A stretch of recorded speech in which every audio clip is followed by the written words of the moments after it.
Yeah, I'll react to that, sure. Hey guys, The United Kingdom has let's go. I watched a similar video recently, but just about Scotland, about why so many people in Scotland were compressed in the area of Glasgow, Edinburgh. But this is more the UK as a whole with I guess just mostly Western UK and Northern UK.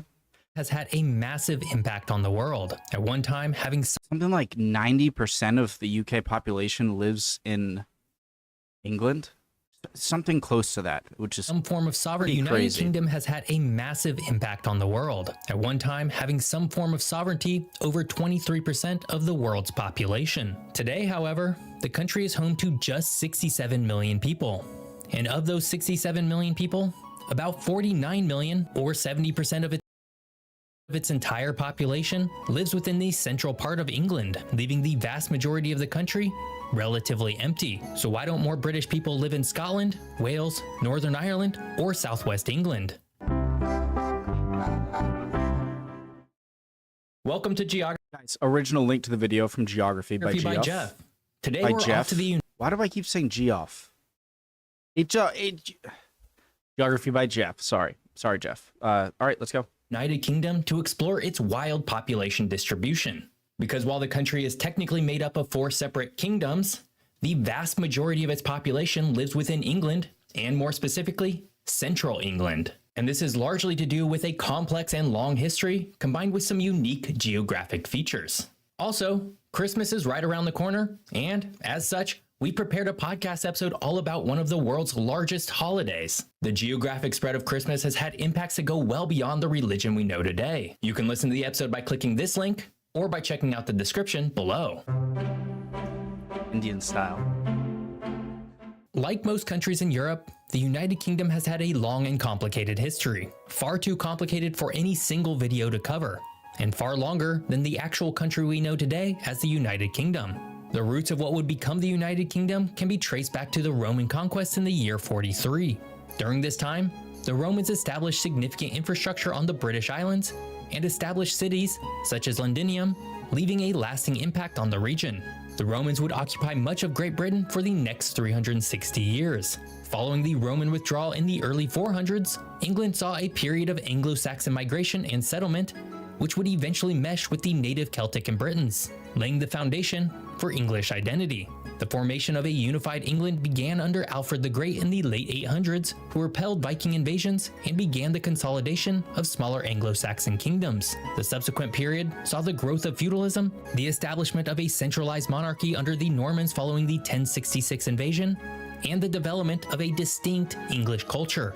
Wales, a land with its own distinct Celtic culture and language, had always been a separate entity. The English conquest of Wales was gradual, starting with Norman incursions in the 11th century, but it was not until the 1200s that, under Edward I, Wales was formally annexed through a series of military campaigns and the construction of imposing castles. The Laws of Wales Acts of 1535 and 1542 integrated Wales into the annexed through a series of military campaigns and the construction of imposing castles. The Laws of Wales Acts of 1535 and 1542 integrated Wales into the English legal system, eroding its separated status. Meanwhile, in the north, Scotland maintained its own monarchs and a strong sense of national identity. To be fair, it seems like Wales held out a lot longer than I would have expected a more connected part of the British Isles to hold out for. So, I think even though and remained independent for much of this period. However, the relationship between England and Scotland was characterized by consistent wars, conflicts, and very occasional diplomacy.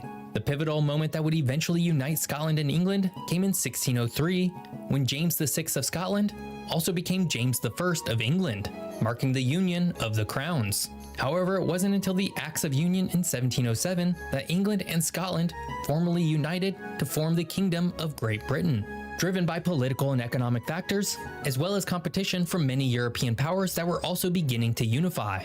Northern Ireland's story is different and far more recent.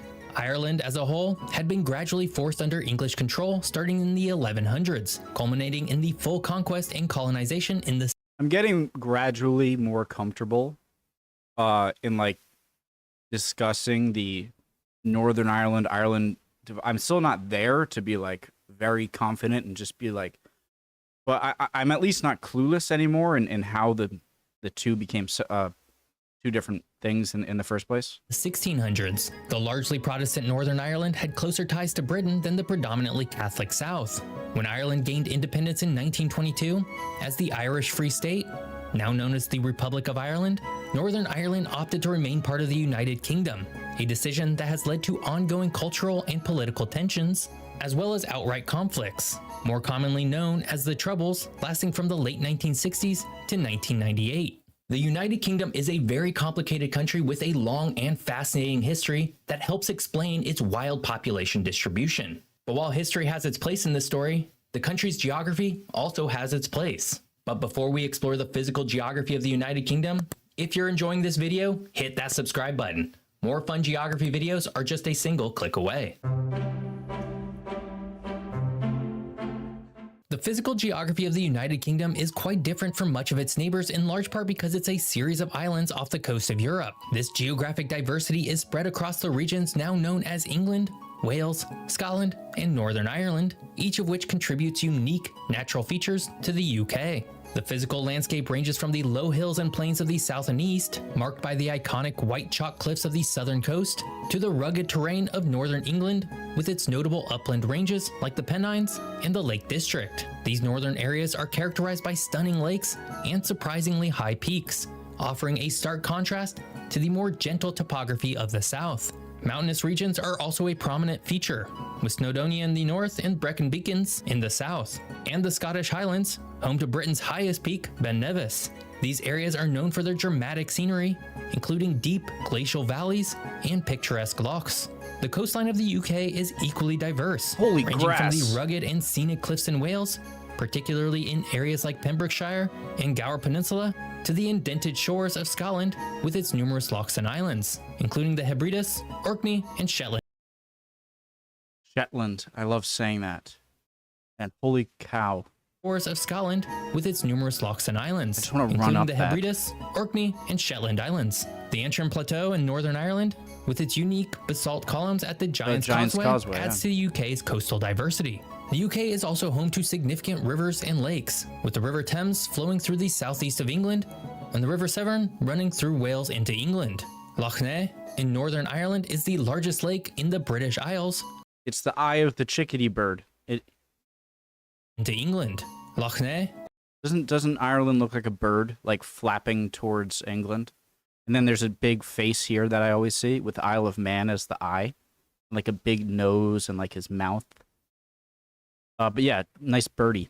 In Northern Ireland is the largest lake in the British Isles, playing a crucial role as a natural reservoir. All of this unique geography combines to create the unique conditions which give reasons as to why so many people within the United Kingdom live in the central part of England, leaving Scotland, Wales, Northern Ireland, and southwest England with relatively very few people. Today, about 75. So clearly there's a big, Manchester, Birmingham, London kind of corridor is the main kind of population.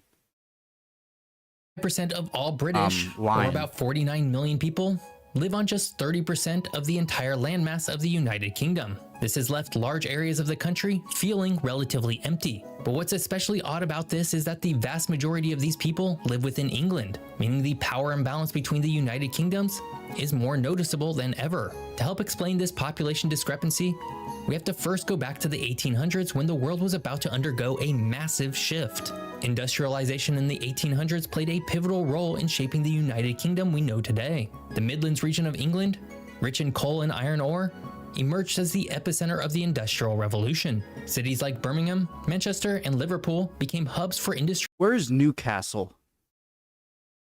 I know they had a big hand in the coal industry, right? So I'm assuming somewhere in here is Newcastle?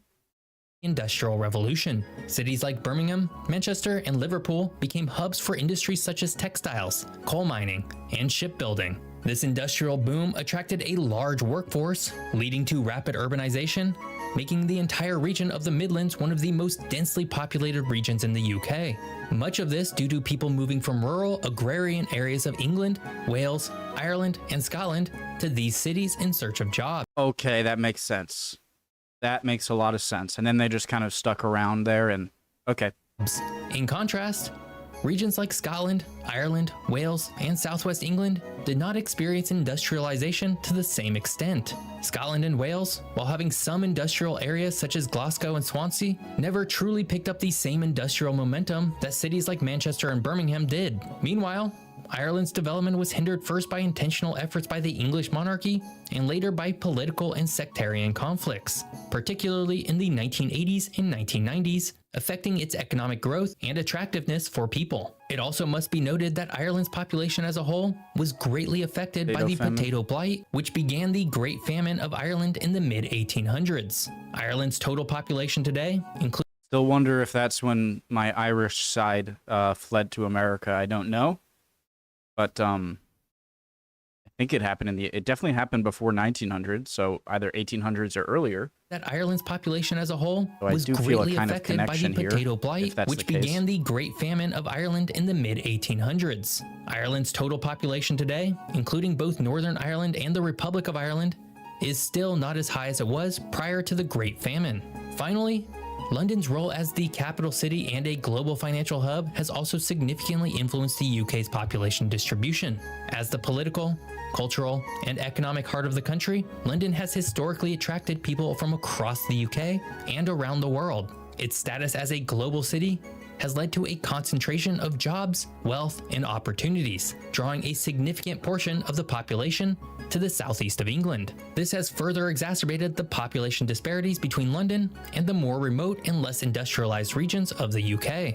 Today, the largest metropolitan regions in the United Kingdom would be London with a gargantuan 14 million people. London, by itself, makes up over 20% of the country's entire population. Crazy. This would be... I mean, it makes sense. The more you think about it, the less crazy it is, but yeah. Followed by Manchester with 2.8 million people, Birmingham with 2.7 million, and Leeds with 1.9 million. All four of these metro areas are firmly within this central part of England. Meanwhile, the largest metro regions in Scotland, Northern Ireland, Wales, and southwest England are Glasgow with 1.7 million people, Edinburgh with 900,000, Belfast with 671,000, Cardiff with 1.1 million, Swansea with 462,000, and Plymouth with 294,000 people. But while we've... I mean, all of those still have much more people than Providence, Rhode Island. I'm from Rhode Island, best state. Swansea with 462,000, and Plymouth with 294,000 people. Sorry. But while we've talked quite a bit about the history and geography of England, Scotland, Wales, and Northern Ireland, there's one place that is kind of part of the United Kingdom and kind of not. I'm, of course, talking about the Isle of Man. Your motorcycle race is insane. Though closely linked to the United Kingdom, holds a unique position that sets it apart from the typical administrative and political structures of the UK. And what is the reasoning behind the Isle of Man 3-leg kind of like throwing star shape? Cool, but that sets it apart from the typical administrative and political structures of the UK. Historically, the Isle of Man was a territory that saw various rulers, from Norse Vikings to Scottish and English monarchs. In 1765, control of the island was passed to the British Crown under the Revestment Act, but it did not become part of the United Kingdom. Instead, it became a crown dependency, which means that while the UK is responsible for its defense and international representation, the Isle of Man maintains autonomy in its internal affairs. The Isle of Man has its own independent parliament, the Tynwald, which is one of the oldest continuous parliamentary bodies in the world. This body governs the island's domestic matters, including taxation, social services, and education. The island's laws and policies can differ significantly from those in the UK, reflecting its self-governing status. Despite this independence, however, economically and socially, the Isle of Man is closely tied to the UK. The British pound is generally accepted as the island's currency, and it often mirrors UK legislation in areas like healthcare and education to maintain consistency and standards.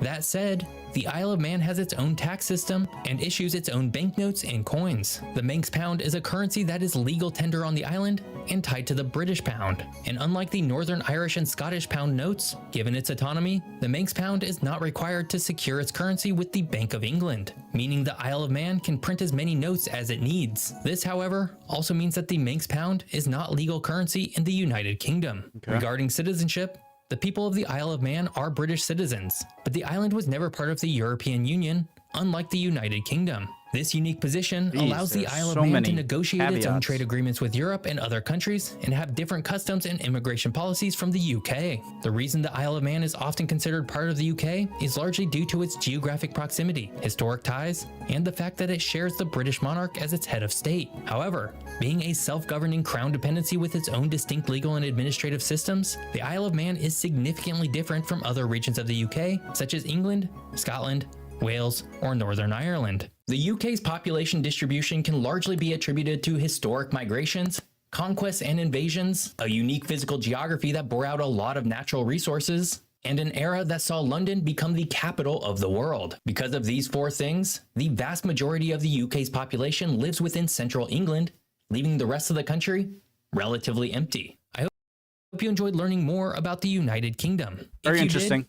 Sorry, guys. I want to make sure to more about the United Kingdom. If you did, please subscribe to my channel. If you want to listen to the podcast, click here. If you want to watch more videos, click here. Thanks for watching. See you next time. Great video. Geography by Jeff, not Geoff. That's me being dumb. Very interesting, guys. Would appreciate any answers to any questions I had. As always, would love any comments. Hope you're all doing well, and would love if you liked and subscribed so I can hopefully see you next time. All right. Bye, guys.